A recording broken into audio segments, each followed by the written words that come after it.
वो वापस वही सेम मेंटल ट्रॉमा से नहीं जा सकते, वापस वही उनका मेंटल पीस खराब होता है, again they have to start again. Pune में एक्सीडेंट हो जाता है, संडे के दिन हियरिंग हो जाती है। आतंकवादी की फांसी रोकने के लिए सुप्रीम कोर्ट रात को लग जाती है, यहाँ हम 2 महीने से लाइन में खड़े हैं, 24 लाख बच्चों के भविष्य पे फांसी लग रही है, कोई सुनने वाला नहीं है।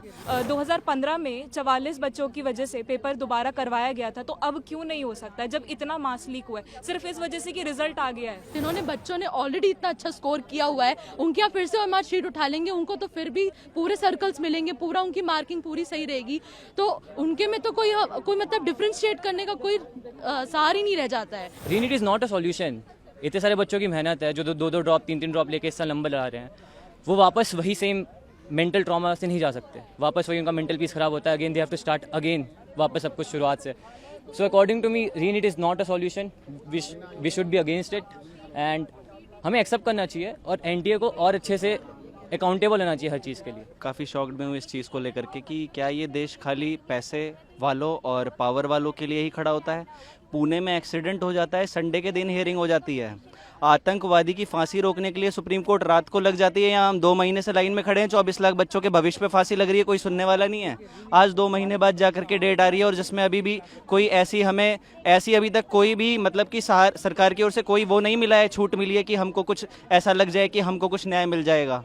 पर अब आज इस इंतजार में यहाँ पर आए हुए हैं, देखते हैं माननीय न्यायमूर्ति के ऊपर जो है सब उसको भगवान की तरह समझते हैं, हो सकता है कि हमारे साथ कुछ अच्छा हो जाए, न्याय की अपेक्षा करते हैं। कोई भी ऐसा विकल्प लिया जाए जिससे जो भी बच्चे डिजर्विंग कैंडिडेट्स हैं वो सिलेक्ट हो पाए, उन्हें कॉलेज मिल पाए। सिर्फ डिजर्विंग कैंडिडेट्स 660 अबव ही नहीं है, जो बच्चे 620 से 650 नंबर लेकर के आए हैं वो भी डिजर्विंग कैंडिडेट्स की कैटेगरी के अंदर बिल्कुल लाई करते हैं।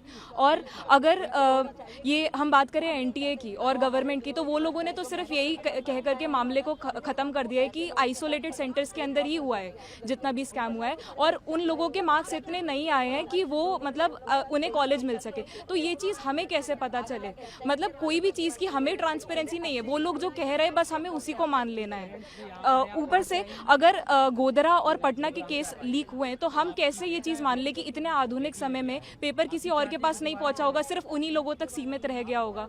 जब 2015 में 44 बच्चों की वजह से पेपर दोबारा करवाया गया था, तो अब क्यों नहीं हो सकता जब इतना मास लीक हुआ है, सिर्फ इस वजह से कि रिजल्ट आ गया है। मतलब 2 बार एग्जाम ले लिया गया। वो तो इन लोगों का तरीका है कि वो ये चाहते हैं कि एग्जाम दोबारा से लार्ज स्केल पे ना हो, क्योंकि बहुत लोगों ने 30 लाख 40 लाख रुपए देकर के सीट्स खरीद ली हैं, तो अब वो लोग दोबारा से नहीं चाहेंगे एग्जाम हुए। तो हम यही चाहते हैं कि रीनीट दोबारा से, इससे जो भी बच्चा जो भी डिजर्विंग कैंडिडेट है वो सामने आएगा और जितने भी लोग डिजर्व नहीं करते एटलीस्ट उनके बारे में पता चल पाएगा, मेन कल्प्रेट्स इसी से पकड़े जाएंगे। मेरा मिनिस्ट्री ऑफ एजुकेशन से सवाल है, जैसे आप बोल रहे हो कि पेपर लीक लोकलाइज्ड है, अब एकदम से जैसे आप देखो 2021 से 22 में 665 से 720 लाने वाले बच्चे 11% बढ़ते हैं, 22 से 23 में बढ़ते हैं 21%, और इस साल बढ़े हैं 400%।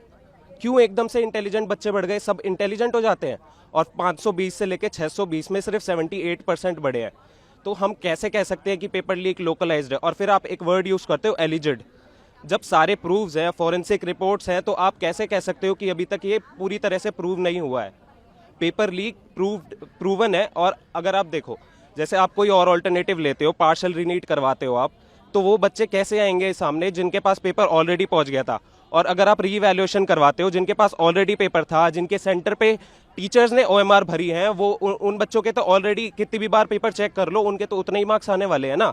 तो और कोई सोल्यूशन इसका नहीं है, रीनीट होना चाहिए, सबका होना चाहिए, दोबारा होना चाहिए, इसी से कल्प्रेट सामने आएंगे। 38 पिटिशंस फाइल की गई है रीनीट के लिए, और ये हम इसलिए उम्मीद लगाए बैठे हैं क्योंकि पेपर लीक पहले भी हुए हैं, 2015 में भी हुआ है, 2003 में भी हुआ है, और जब भी ये सुप्रीम कोर्ट के नोटिस में लाया गया है तब हमेशा सुप्रीम कोर्ट ने रीनीट या री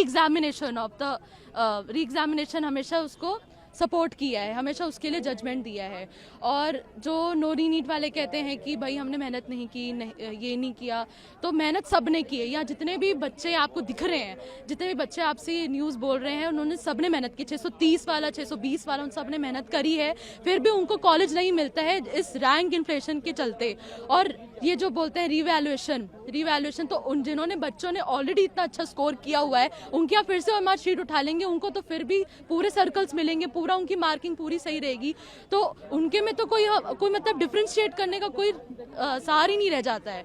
तो इसलिए हम चाहते हैं कि इतनी ज़्यादा रैंक इन्फ्लेशन, वो भी सिर्फ 620 से 720 के बीच सिर्फ उसी स्लॉट में आना, ये बिल्कुल ही गलत है, बिल्कुल ही इसमें दाल में कुछ काला वाली बात है ये। इसलिए हम चाहते हैं कि रीनीट हो। मेरी बच्ची ने 642 स्कोर किया है और आज वो इस कंडीशन में है कि उसको एक भी रिस्पेक्टेबल गवर्नमेंट कॉलेज में सीट अच्छी नहीं मिल रही। इसका कारण सिर्फ और सिर्फ जो बीच में धांधलेबाजी करके आए हुए बच्चे हैं, जहां बच्चे का रैंक हम एक्सपेक्ट करते 9 से 10 हज़ार के बीच में, आज उन बच्चों का रैंक 4 गुना बढ़ जाता है। तो क्या ये रातों रात ऐसे ही बढ़ गया? क्या इतने सारे बच्चे बीच में आ गए?